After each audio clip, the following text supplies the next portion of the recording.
Hello बच्चों, आज हम लोग स्टार्ट करेंगे राइबोसोम। और इससे प्रीवियस लेक्चर में हम लोगों ने डिस्कस किया था दो सेल ऑर्गेनेल, एक माइटोकॉन्ड्रिया और दूसरा प्लास्टिड। माइटोकॉन्ड्रिया को हम लोग बोलते थे power house of the cell. और क्यों बोला जाता था? क्योंकि ये सिंथेसिस करवाएगा किसका? एटीपी का। और एटीपी को ही हम लोग बोलते थे cellular energy.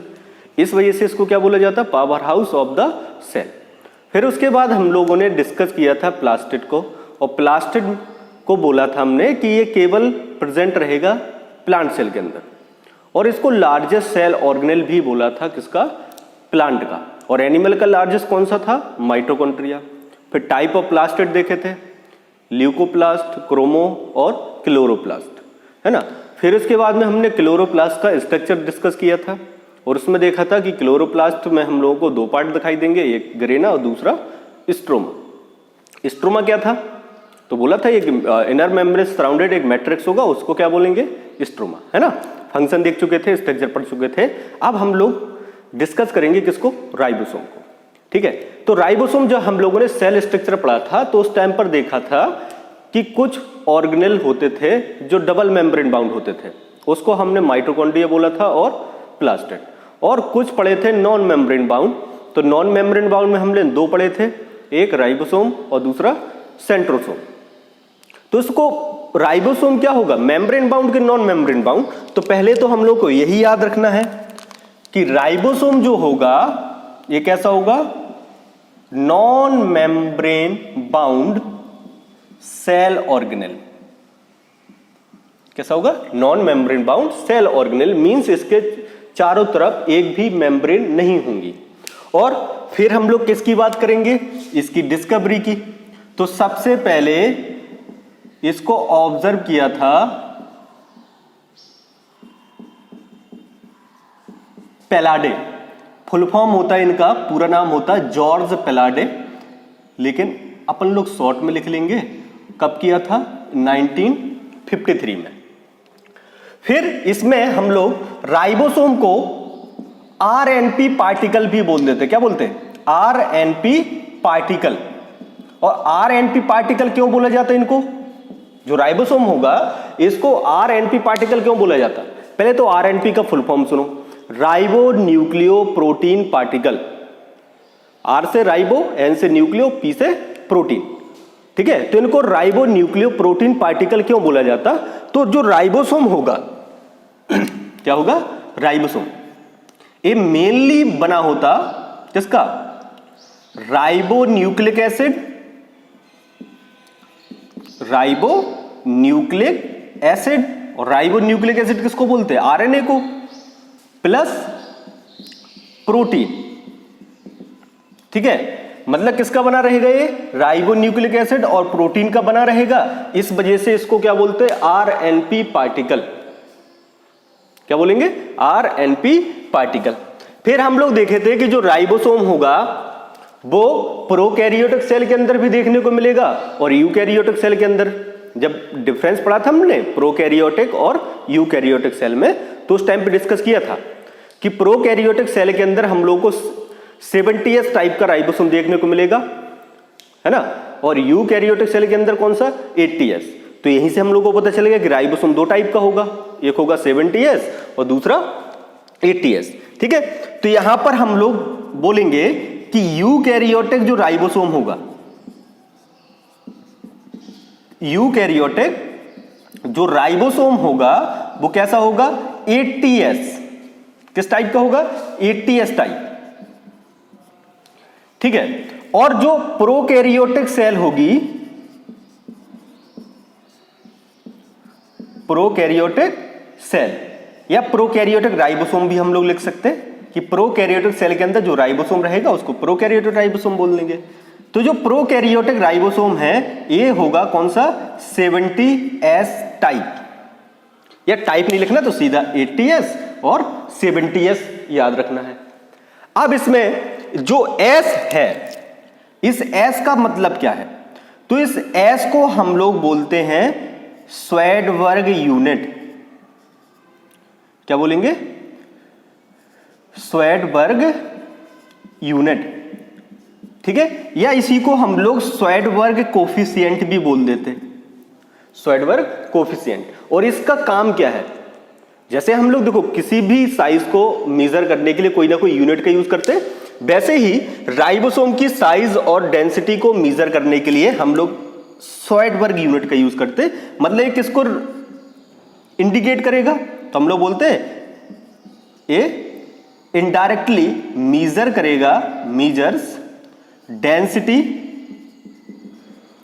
And size of ribosome. ठीक है, राइबोसोम की डेंसिटी और साइज को मेजर करने के लिए हम लोग एक स्वेडबर्ग कोफिशिएंट का यूज करते हैं, उसको शॉर्ट फॉर्म में क्या बोल देते हैं, एस। ठीक, तो एस का मतलब पता चला। अब दूसरा क्या है, देखो यूकैरियोटिक सेल के अंदर हम लोग को देखने को मिलेगा 80s राइबोसोम और प्रोकैरियोटिक सेल के अंदर हम लोग को 70s राइबोसोम। लेकिन जब हम लोगों ने माइटोकॉन्ड्रिया और प्लास्टिड पढ़ा था तो उस टाइम पर देखा था कि माइटोकॉन्ड्रिया के अंदर क्या प्रेजेंट रहेगा, 70s राइबोसोम, है ना। और प्लास्टिड पढ़ा था उस टाइम पे भी देखा था प्लास्टिड के अंदर भी क्या होगा, राइबोसोम होगा। कौन सा होता था, 70s। साथ ही डीएनए होता था, आरएनए होता था। इस वजह से इन दोनों को सेमी ऑटोनोमस सेल ऑर्गेनल बोलते थे, है ना। तो यहीं पर याद रखना है कि जो यूकैरियोटिक सेल होगी इसके अंदर दोनों टाइप के राइबोसोम देखने को मिलेंगे, एक होगा 70s भी और एक होगा 80s। लेकिन जो 70s होगा ये केवल देखने को मिलेगा यूकैरियोट सेल के अंदर माइटोकॉन्ड्रिया, किसमें, माइटोकॉन्ड्रिया एंड प्लास्टिड। ठीक है, इसके अलावा 70s राइबोसोम हमें कहीं पर भी देखने को नहीं मिलता, किसके अंदर, यूकैरियोटिक सेल के अंदर। ठीक है, अब हम लोग देखेंगे यूकैरियोटिक राइबोसोम कहां पर होगा फिर यूकैरियोटिक सेल के अंदर। तो देखो अगले पॉइंट में देखेंगे कि जो पहले प्रोकैरियोटिक राइबोसोम की बात करें कि प्रोकैरियोटिक राइबोसोम जो होगा क्या होगा, ऐसा लिखेंगे, इन प्रोकैरियोट्स, मतलब प्रोकैरियोट्स में जो राइबोसोम रहेगा, राइबोसोम एसोसिएट रहेगा किसके साथ, प्लाज्मा मेम्ब्रेन के साथ। मतलब प्रोकैरियोटिक सेल में राइबोसोम कहां पर प्रेजेंट रहेगा, प्लाज्मा मेम्ब्रेन जो रहेगी, याद है ना प्लाज्मा मेम्ब्रेन। जैसे हम लोग बनाए कि ये सेल हो गया, अगर सेल के अंदर न्यूक्लियस दिखाई देगा तो यूकैरियोटिक सेल है, अगर न्यूक्लियस नहीं दिखाई देगा तो कौन सी सेल है, प्रोकैरियोटिक सेल। तो इसमें जो राइबोसोम रहेगा वो एसोसिएट रहेगा किससे, प्लाज्मा मेम्ब्रेन से, किससे, प्लाज्मा मेम्ब्रेन। ठीक है, ये जो रेड कलर से दिख रहे ये क्या है, राइबोसोम है जो किससे जुड़े हुए हैं, प्लाज्मा मेम्ब्रेन से। और साथ ही साथ जो प्रोकैरियोटिक सेल के अंदर जो राइबोसोम होगा इसकी साइज रहेगी 15 to 20 नैनोमीटर। साइज कितनी होगी, 15 to 20 नैनोमीटर। फिर हम लोग बात करेंगे यूकैरियोटिक की। इन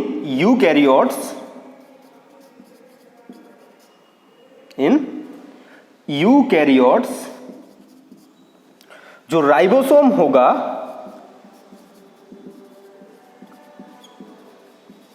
ribosome associated with endoplasmic reticulum, endoplasmic reticulum, है ना। एंडोप्लाज्मिक रेटिकुलम से अटैच रहेगा। जब हमने एनिमल सेल पढ़ा था तो उस टाइम पे दो टाइप के एंडोप्लाज्मिक रेटिकुलम देखे थे, एक रफ एंडोप्लाज्मिक रेटिकुलम और एक स्मूथ।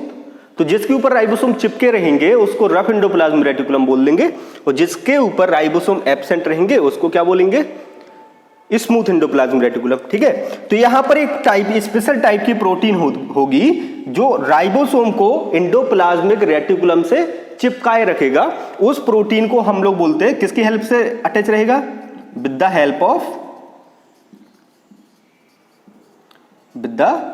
Help of राइबोफोरेन। कौन सा, राइबोफोरेन। एक प्रोटीन होगी, उस प्रोटीन को क्या बोल देंगे हम लोग, राइबोफोरेंस प्रोटीन। और इसी राइबोफोरेन प्रोटीन्स की हेल्प से ये जो राइबोसोम होगा वो एसोसिएट रहेगा किससे, एंडोप्लाज्मिक रेटिकुलम से। फिर हम लोग बात करेंगे कि यूकैरियोटिक सेल जो होगी इसमें जो राइबोसोम होगा उसकी साइज कितनी होगी। किसकी साइज होगी, 20 to 25 नैनोमीटर। कितनी, 20 से 25 नैनोमीटर। फिर आएगा इसमें स्ट्रक्चर ऑफ राइबोसोम। ये तो इंट्रोडक्शन टाइप का हो गया, किसमें प्रेजेंट रहेगा, है ना, प्रोकैरियोटिक सेल में कौन सा होगा, यूकैरियोटिक सेल में कौन सा होगा, साइज वगैरह। अब इसमें क्या है, हम लोग इसमें देखेंगे स्ट्रक्चर ऑफ राइबोसोम। ठीक है, तो यहां पर बनाने की जरूरत तो है नहीं कि ये मान लीजिए एंडोप्लाज्मिक रेटिकुलम है और इसी से एसोसिएट रहेगा, इसी के ऊपर तो चिपके रहेंगे राइबोसोम। ये क्या चिपके, राइबोसोम, है ना, किसके ऊपर, एंडोप्लाज्मिक रेटिकुलम के ऊपर। अब हम लोग देखेंगे स्ट्रक्चर किसका, राइबोसोम का, है ना। राइबोसोम का स्ट्रक्चर मतलब इसका कंपोजिशन हम लोग देखेंगे। तो जो राइबोसोम है, देखो इसको बोला कि जो राइबोसोम होता है वो कितने टाइप का होगा, एक तो होगा 70S टाइप और दूसरा होगा 80S, है ना। और जितने भी राइबोसोम होंगे वो दो सब यूनिट से मिलकर बने रहेंगे, एक होगी इसमें लार्जर सब यूनिट और एक होगी स्मॉलर सब यूनिट, है ना। तो जो 70S राइबोसोम है ये भी किससे बना रहेगा, दो सब यूनिट से। इसमें जो लार्ज होगी, जो लार्जर सब यूनिट है,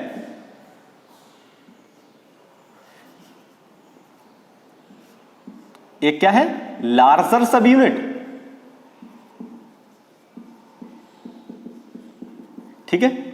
लार्जर सब यूनिट जो होगी उसका जो साइज डेंसिटी रहेगी वो होगी 50S, और जो स्मॉलर होगा, स्मॉलर सब यूनिट, ये कितने टाइप का होगा, 30S टाइप का।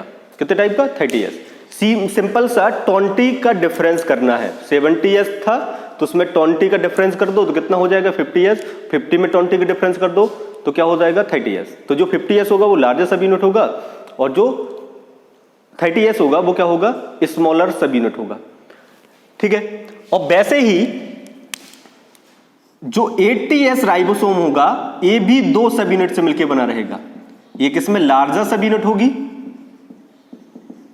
और दूसरी क्या होगी, स्मॉलर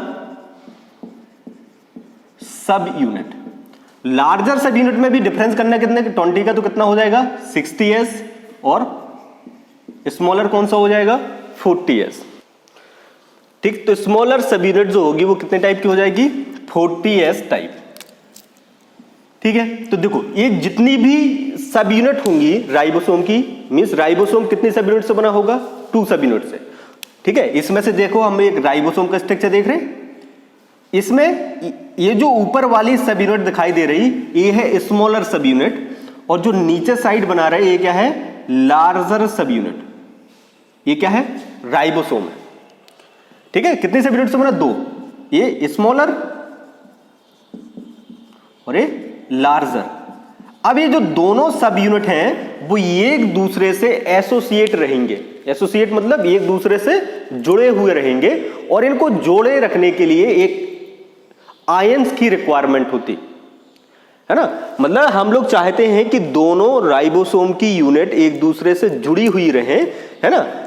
तो इसके लिए किसकी रिक्वायरमेंट होगी, मैग्नीशियम आयन की। किसकी, मैग्नीशियम आयन, ठीक है। तो हम लोग बोल सकते हैं कि बोथ सब units remain associated with each other in the presence of magnesium ion. किसके आयंस की प्रेजेंस में, मैग्नीशियम आयन की प्रेजेंस में ये जो दोनों सब यूनिट रहेंगी वो एक दूसरे से एसोसिएट रहेंगी। मतलब उसके लिए हम लोगों को कंसंट्रेशन की रिक्वायरमेंट होगी। मींस ये भी पता होना चाहिए ना कितना मैग्नीशियम आयन चाहिए है हम लोगों को दो सब यूनिट को जोड़ने के लिए। ठीक है, तो मैग्नीशियम आयन की कंसंट्रेशन कितनी होनी चाहिए? एट 0.001 मोल। जब कंसंट्रेशन होगी किसकी? मैग्नीशियम आयन की। कहां पर? साइटोप्लाज्म के अंदर। कितनी कंसंट्रेशन? 0.001 मोल। मोल क्या है ये सब केमिस्ट्री वगैरह में पढ़ते हैं तो उस टाइम पे क्लियर हो जाएगा। ठीक है, अभी तो केवल वैल्यू याद रखना है। ठीक, अगर मैग्नीशियम आयन की कंसंट्रेशन कितनी है? कितनी है? 0.001 मोल है क्या कंसंट्रेशन। तो ये जो दोनों सब यूनिट हैं वो एक दूसरे से एसोसिएटेड रहेंगी।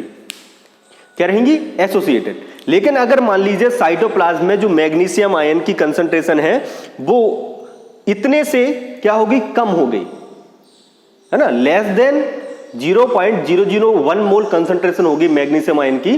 तो ये जो दोनों सब यूनिट हैं वो एक दूसरे से डिसोसिएट हो जाएंगे, मींस सेपरेट हो जाएंगे।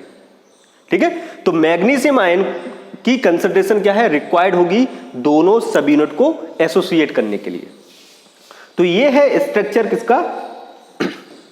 राइबोसोम का। ठीक है, पता चल गया दो सब यूनिट से बना रहेगा और दोनों सब यूनिट एक दूसरे से एसोसिएट रहेंगी in the presence of magnesium ion at 0.001 mole concentration पर।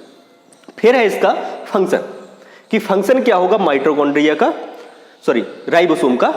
तो इसको देखो हम लोग राइबोसोम को इंजन ऑफ सेल बोलते हैं, इंजन ऑफ द सेल।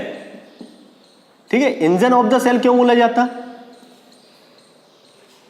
है ना? क्योंकि यहां पर क्या है, जो राइबोसोम है ये हेल्प करता सिंथेसिस ऑफ प्रोटीन में।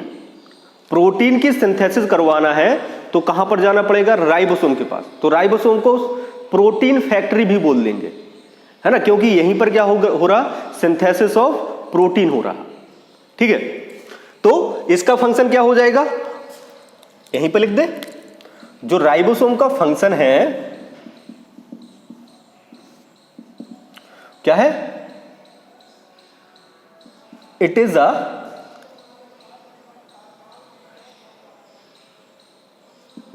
द साइट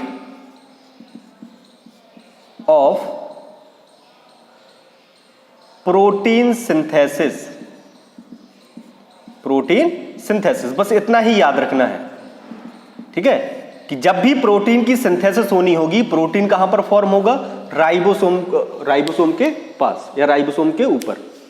ठीक है, तो प्रोटीन सिंथेसिस के लिए ऑर्डर कौन देता? डीएनए देगा और डीएनए आरएनए बनाएगा, आरएनए आएगा राइबोसोम के पास और राइबोसोम उस टाइप की प्रोटीन फॉर्म करता जाएगा। तो ये था हम लोगों का राइबोसोम। अब इसके बाद हम लोगों का अगला सेल ऑर्गेनेल पढ़ेंगे हम लोग इसी लेक्चर में, एंडोप्लाज्मिक रेटिकुलम। तो इसको नोट कर लीजिए जब तक।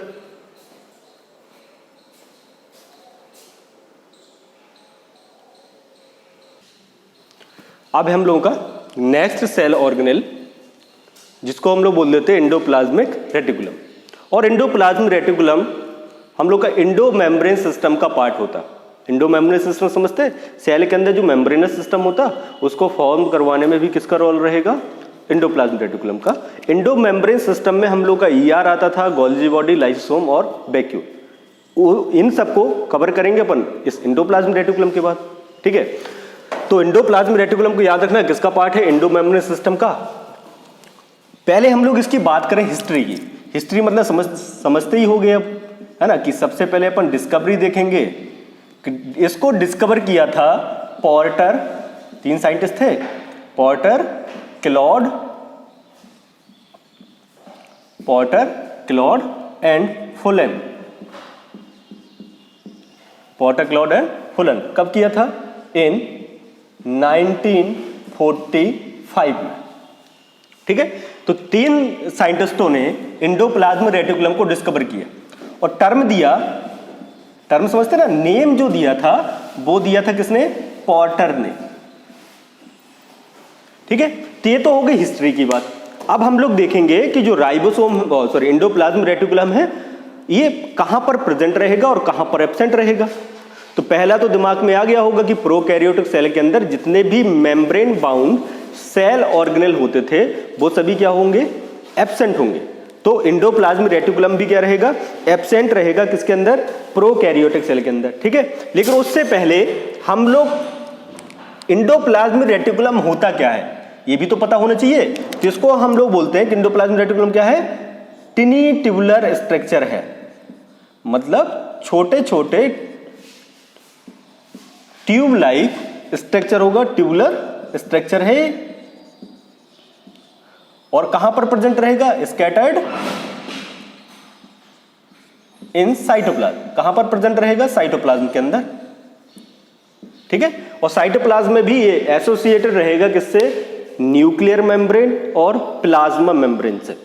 जैसे हमने डायग्राम बनाए, ये क्या है? सेल है। सेल के अंदर क्या प्रेजेंट है? चलो सेंटर में बनाया जा रहा है न्यूक्लियस। ये हो गया न्यूक्लियस। और न्यूक्लियस कैसा होता? डबल मेम्ब्रेन बाउंड, एक आउटर न्यूक्लियर मेम्ब्रेन और दूसरा इनर न्यूक्लियर मेम्ब्रेन। ये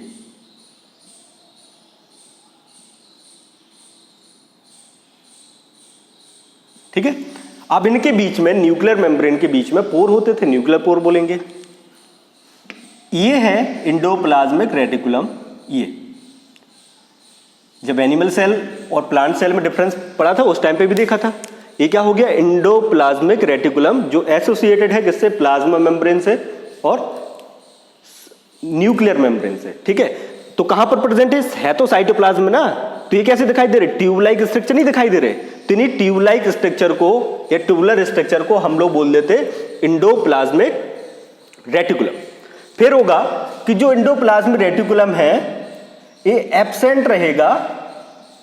कहां कहां पर एब्सेंट रहेगा? प्रोकैरियोटिक सेल के अंदर, प्रोकैरियोट्स में, egg cell and RBC, mature RBC याद रखना, आरबीसी। ठीक है, तो जो आरबीसी रहेगी किसकी? मैमल्स की। मैमल समझते हैं? अभी अपन पढ़ेंगे जब डायवर्सिटी वाला चैप्टर पढ़ेंगे तो उस टाइम पर पढ़ेंगे क्लास वगैरह, मैमल क्लास, मैमलिया, तो उस टाइम पर देखेंगे हम लोग। तो जितने भी मैमल्स होंगे सभी की आरबीसी में एंडोप्लाज्मिक रेटिकुलम क्या रहेगा? एब्सेंट रहेगा। एग सेल्स में भी एब्सेंट रहेगा और साथ ही साथ प्रोकैरियोट में। ठीक है, तो ये तो हो गए कुछ सेल्स जिनके अंदर एंडोप्लाज्मिक रेटिकुलम एब्सेंट है।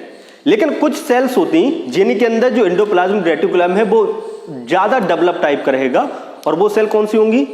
ऐसी सेल जिनके अंदर प्रोटीन सिंथेसिस ज्यादा होगी।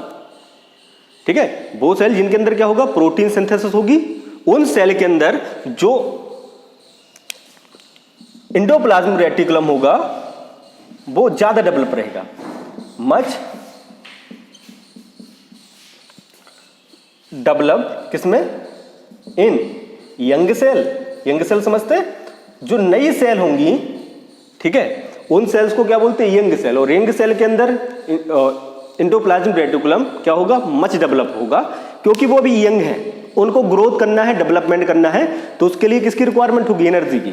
ठीक है, यंग सेल एंड कुछ सेल्स भी रहेंगी दैट एक्टिवली सिंथेसाइजिंग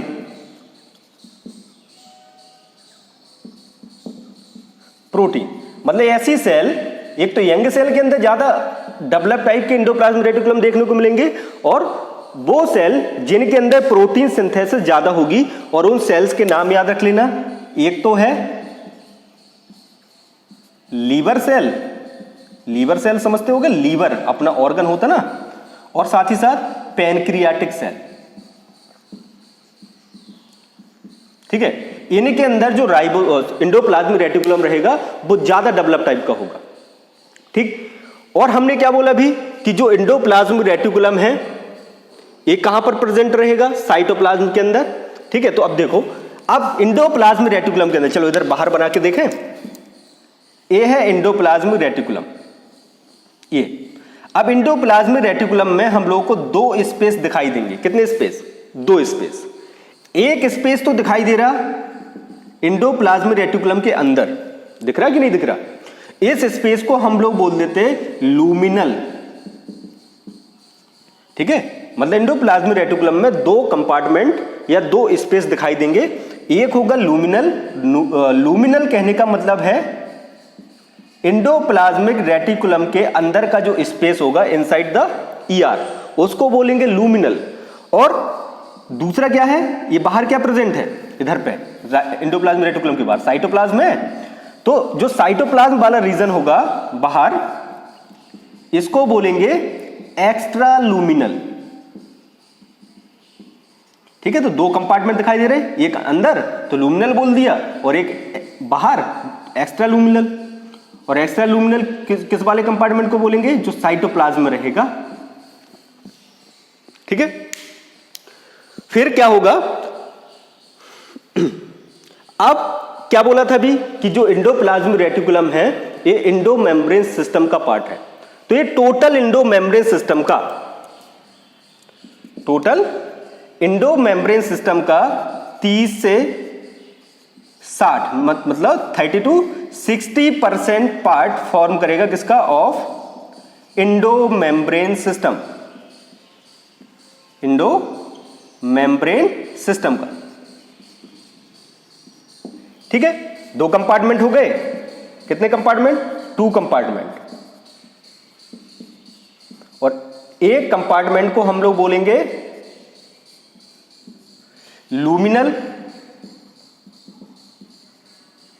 और दूसरा हो जाएगा एक्स्ट्रा लूमिनल, है ना, ठीक है। तो समझ गए ना, एक्स्ट्रा लूमिनल और लूमिनल। फिर आएगा इसका टाइप्स ऑफ ईआर, कि जो एंडोप्लाज्मिक रेटिकुलम है ये कितने टाइप का होगा। तो जो एंडोप्लाज्मिक रेटिकुलम है 2 टाइप का होगा। किसके बेसिस पर? प्रेजेंस ऑफ राइबोसोम के बिहाफ पर, है ना। अगर राइबोसोम प्रेजेंट है, क्या देखना है हम लोगों को? Types of ER, endoplasmic reticulum. तो एंडोप्लाज्मिक रेटिकुलम कितने टाइप का होगा? 2 टाइप का। एक होगा रफ, RER मतलब रफ एंडोप्लाज्मिक रेटिकुलम। और रफ क्यों बोलेंगे? अगर इसके ऊपर राइबोसोम प्रेजेंट है, अभी देखा ना हमने राइबोसोम कहां पर एसोसिएट रहते हैं? एंडोप्लाज्मिक रेटिकुलम से। अगर राइबोसोम प्रेजेंट है तो इस टाइप के एंडोप्लाज्मिक रेटिकुलम को हम लोग बोल देंगे रफ एंडोप्लाज्मिक रेटिकुलम। और दूसरा रहेगा SER, स्मूथ। SER का फुल फॉर्म क्या हो जाएगा? Smooth endoplasmic reticulum, smooth endoplasmic reticulum. और इसका हो जाएगा रफ एंडोप्लाज्मिक रेटिकुलम। अब इसको रफ क्यों बोला? क्योंकि क्या है इधर पे राइबोसोम की प्रेजेंस की वजह से, प्रेजेंस ऑफ राइबोसोम, इसको हमने बोला रफ एंडोप्लाज्मिक रेटिकुलम। और इसको स्मूथ क्यों बोला? In the absence of ribosome, ribosome के एब्सेंस के बिहाफ पर इसको बोल दिया हमने स्मूथ एंडोप्लाज्मिक रेटिकुलम, ठीक है। फिर आता है इसका फंक्शन कि एंडोप्लाज्मिक, सॉरी, इसका देखेंगे कंपोनेंट क्या है कि एंडोप्लाज्मिक रेटिकुलम बना किस चीज का रहेगा। तो इसके कंपोनेंट की बात करें, ठीक है। तो राइबोसोम में हम लोगों को 3 टाइप के कंपोनेंट देखने को मिलेंगे। एक होगा सिस्टर्नी, ठीक है। तो ये जो देख रहे हैं ना, ये जो फ्लैट मेम्ब्रेनस स्ट्रक्चर है, ये इन्हीं फ्लैट मेम्ब्रेनस स्ट्रक्चर को हम लोग सिस्टर्नी बोल देंगे। क्या बोलते हैं? सिस्टर्नी, ठीक है। और दूसरा क्या रहेगा? ट्यूब्यूल्स, ठीक है। मतलब एंडोप्लाज्मिक रेटिकुलम के अंदर हम लोगों को ट्यूबुलर स्ट्रक्चर भी देखने को मिलेंगे, ट्यूब लाइक स्ट्रक्चर भी देखने को मिलेंगे, और साथ ही साथ तीसरा रहेगा वेसिकल्स। क्या होगा? वेसिकल्स। वेसिकल समझते ना, छोटे छोटे बलून लाइक स्ट्रक्चर या थैलीनुमा स्ट्रक्चर जो रहेंगे उनको हम लोग क्या बोलेंगे? वेसिकल्स। अब इन वेसिकल्स का फॉर्मेशन क्यों होगा उसकी बात अभी करेंगे हम लोग फंक्शन में। तो अब इसका क्या है फंक्शन? किसका? एंडोप्लाज्मिक रेटिकुलम का। तो फंक्शन की बात करें तो पहला फंक्शन तो है इसका कौन सा? Provide mechanical support. क्या प्रोवाइड करेगा? Mechanical support. किसको? सेल को। बोला ना कि देखो अभी जो एंडोप्लाज्मिक रेटिकुलम है वो प्लाज्मा मेम्ब्रेन से भी एसोसिएट रहेगा और न्यूक्लियर मेम्ब्रेन से, तो सेल को मैकेनिकल सपोर्ट प्रोवाइड करता है, या हम लोग बोल सकते हैं ये साइटोस्केलेटन का फॉर्मेशन करवाएगा। साइटोस्केलेटन, साइटो मतलब सेल का, और स्केलेटल सिस्टम का मतलब होगा जैसे हम लोगों के अंदर होता बोन्स का बना क्या है? स्केलेटन है, वो हम लोगों के बॉडी को फ्रेम प्रोवाइड करेगा, शेप प्रोवाइड करेगा। ये हो गया। और दूसरा क्या है? देखो अब जो रफ एंडोप्लाज्मिक रेटिकुलम है, रफ का मतलब क्या है? राइबोसोम है, तो इसका काम क्या हो जाएगा? Synthesis of protein. क्या होगा? Synthesis of protein. और जो स्मूथ एंडोप्लाज्मिक रेटिकुलम होता इसका काम है सिंथेसिस ऑफ लिपिड करना। क्या करना? Synthesis of lipid. और एनिमल सेल में स्टेरॉइड हार्मोन, जो स्टेरॉइड हार्मोन है उसका फॉर्मेशन भी कौन करवाएगा? Smooth endoplasmic reticulum. किस केस में? In animal cell. ये हार्मोन्स क्या हैं ये सब अपन बाद में पढ़ते 10th वगैरह में, ठीक है। तो यहां पर हम लोग बोल सकते हैं कि जो RER है, समझ गए ना, क्या कराएगा? सिंथेसिस ऑफ प्रोटीन, और SER क्या कराएगा? SER जो रहेगा वो सिंथेसिस ऑफ लिपिड करवाएगा, सिंथेसिस ऑफ लिपिड और स्टेरॉइडल हार्मोन। और थर्ड हो जाएगा इसका इंट्रासेलुलर ट्रांसपोर्ट। इंट्रा मतलब इनसाइड द सेल है ना, इंट्रासेलुलर ट्रांसपोर्ट में भी हेल्प करेगा एंडोप्लाज्मिक रेटिकुलम। मतलब अगर सब्सटेंसेस का ट्रांसपोर्ट करना है सेल के अंदर तो कौन हेल्प करेगा? Endoplasmic reticulum. तो ये था हम लोग का एंडोप्लाज्मिक रेटिकुलम फंक्शन हो गया। अब हम लोग अगला जो एंडो मेम्ब्रेन सिस्टम होगा जिसमें गोल्गी बॉडी, लाइसोम और वैक्यूल आएगा उसको हम लोग डिस्कस करेंगे नेक्स्ट लेक्चर में। नोट कर लीजिए, कर दो।